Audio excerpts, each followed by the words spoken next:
Round bandage ചുറ്റുന്ന പോലെ ചുറ്റിയിട്ട് പിന്നെന്ത് ചെയ്യുക, ഇങ്ങനെ ചുറ്റുന്നു. വീണ്ടും എന്ത് ചെയ്യുക, ഈ ചുറ്റ് ഇങ്ങനെ ചുറ്റി 4 ചുറ്റി ഇങ്ങനെ ചുറ്റുമ്പോഴത്തേക്കും പിന്നെ എന്താവും, അവിടെ ഫിക്സ് ആവും. ഇത് വലിപ്പം ഇങ്ങനെ സെൻറ്റർക്ക് കൈ മുട്ടിയിട്ട് സെൻറ്റർക്ക് വെച്ചു. ഇങ്ങനെ വരില്ലേ, ഫസ്റ്റ് പോയിന്റിന്റെ ഉള്ളിലേക്ക് കൈ വെച്ചു.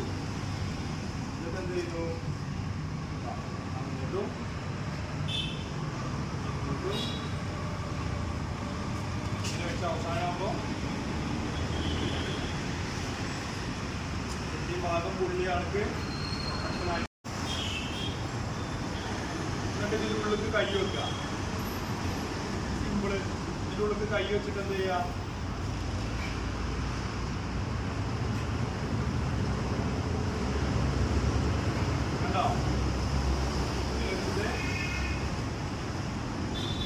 പെട്ടെന്ന് തന്നെ നമുക്ക് എന്ത് ചെയ്യാം, ഈ ഭാഗം ഇത്രയും ഭാഗം പുള്ളിയ ഭാഗം ഫസ്റ്റ് ഫോൾഡ് ചെയ്യാം.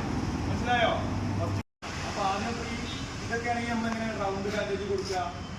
ആദ്യം നമ്മൾ 2 ചുറ്റും ഇട്ടാം. പിന്നെ നമ്മൾ എന്ത് ചെയ്യുന്നു, ഇങ്ങോട്ട് കൊടുക്കുന്നു, നേരത്തെ ഇങ്ങോട്ട് ചെയ്യും. വീണ്ടും എന്ത് ചെയ്യുക, ഇങ്ങോട്ട് ചെയ്യുന്നു, ഇത് വലിപ്പമില്ലാത്തതുകൊണ്ട് ഇല്ല. അങ്ങനെ 4 ചുറ്റിക്കൽ കിട്ടുമ്പോൾ പിന്നെ അത് വരില്ല. ഈ പൊള്ളിയതാണെങ്കിൽ ഇവിടെ ബാൻഡേജ് വെക്കും. ഇവിടെ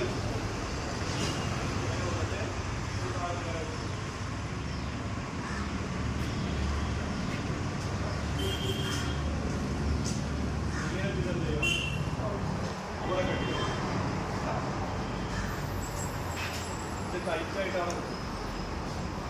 ഇങ്ങനത്തെ കുറ്റിയാലും എന്തോ ഉരുപ്പോയി. ഇങ്ങനെ ആകുമ്പോൾ കറക്റ്റ് ഇവിടെ ഈ കോണവിടെ സൈഡാണ്. ഈ സൈഡിൽ ഞാൻ ആദ്യം എന്ത് ചെയ്തു, ആദ്യത്തെ ഫോൾഡ് ചെയ്ത് ബാൻഡേജ് വെച്ചു. ബാൻഡേജ് വെച്ചിട്ട് അതിൻ്റെ മേലെ ബാൻഡേജ് വെച്ചു. എന്നിട്ട് ഇതിങ്ങനെ മടക്കിയിട്ട് നമ്മൾ എന്ത് ചെയ്യാം,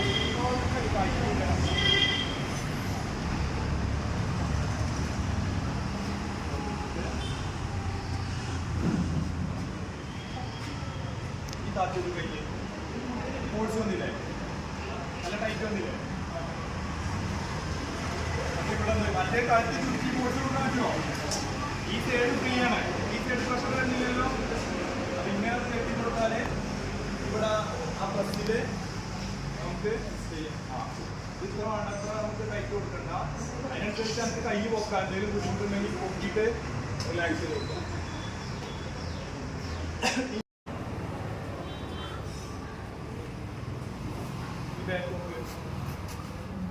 ബാക്ക് ഇവിടെ ഞാൻ എന്ത് ചെയ്തു, റീഫ് നോട്ട് ഇട്ടു. ഇവിടെ ഞാൻ ഈ 2 അറ്റം തമ്മിൽ റീഫ് നോട്ട് കിട്ടി. ഈ അറ്റല്ലേ അതെന്ത് ചെയ്തു, ഈ ഇവിടെ വെച്ച ഈ അറ്റത്തോട്ട് ഒന്ന് വലിച്ചപ്പോൾ കൈയില്ലേ, അവിടെ കെട്ടിയതിന് ശേഷം പിന്നെ എന്ത് ചെയ്യുക, ഈ അറ്റം തമ്മിൽ വലിച്ചിട്ട്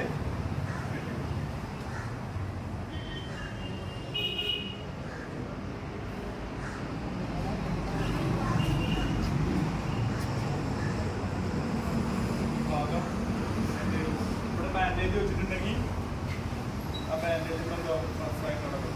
ഈ പൊള്ളിയതാണെങ്കിൽ പോലും നമുക്ക് തുണി കൊണ്ട് ഇങ്ങനെ മൊത്തം കവർ ചെയ്തിട്ട് ആൾ ഹോസ്പിറ്റലിൽ പോകും. ഇനി അത് കഴിഞ്ഞ് ചെയ്യാം, ഇങ്ങനെ തന്നെ നോക്കണം. അപ്പൊ അതിന് നമ്മൾ എങ്ങനെ ചെയ്യേണ്ടതാണ്, കൈ ഇങ്ങനെ പിടിച്ചിട്ട് ഇതേപോലെ ഉള്ളിക്കൂടെ ആദ്യം കൊടുത്ത്, അത് ഞാൻ മനസ്സിലായി, ആദ്യം ഉള്ളിക്കൂടെ കൊടുത്ത് അത് പുറത്തു കൂടെ കൊടുക്കുക. ഇങ്ങനെ വെച്ചു, മറ്റേ ഭാഗം ഇങ്ങനെ തന്നെ ഇങ്ങനെ വെച്ചിട്ട് എന്ത് ചെയ്യുന്നു, ഈ അടികൂടി ഭാഗം എടുത്തിട്ട് ഇങ്ങനെ കൊടുക്കും.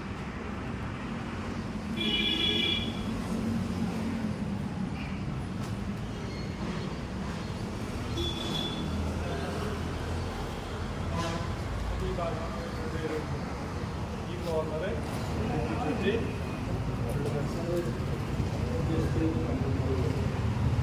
കൈ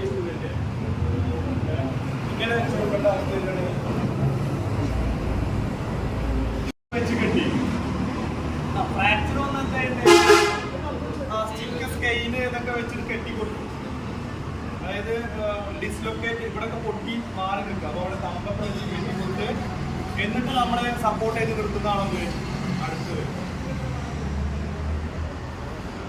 അത് നമ്മൾ നാരോ ബ്രോഡ് ലെവലിൽ വേണമെങ്കിൽ ഒന്നിട്ട് കൊടുക്കാം. ഒരു കുറച്ച് ഭാഗമാണെങ്കിൽ മാത്രം നമുക്ക് എന്ത് ചെയ്യാം, ഇതേപോലെ നമ്മൾ എന്തിടാം ക്രൗപ്പിച്ചിട്ട് തന്നെ വെട്ടിക്കൊടുക്കുക. അതായത് കുറച്ച് വീതിയിൽ നമ്മളിങ്ങനെ ചെയ്ത് കുറച്ച് വീതി കൊടുക്കുമ്പോൾ തന്നെ കുറേ ആയില്ലേ, കുറച്ച് ഭാഗം കവർ ചെയ്തില്ലേ.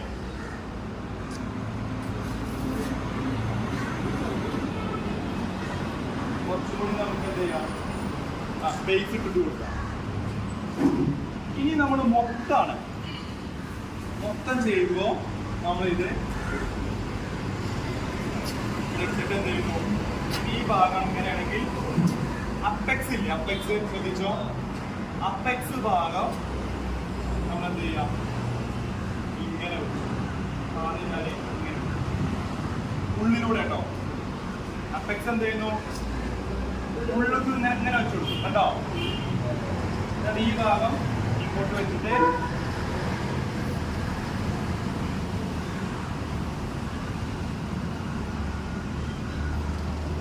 ഇവിടെ എന്ത് ചെയ്തു,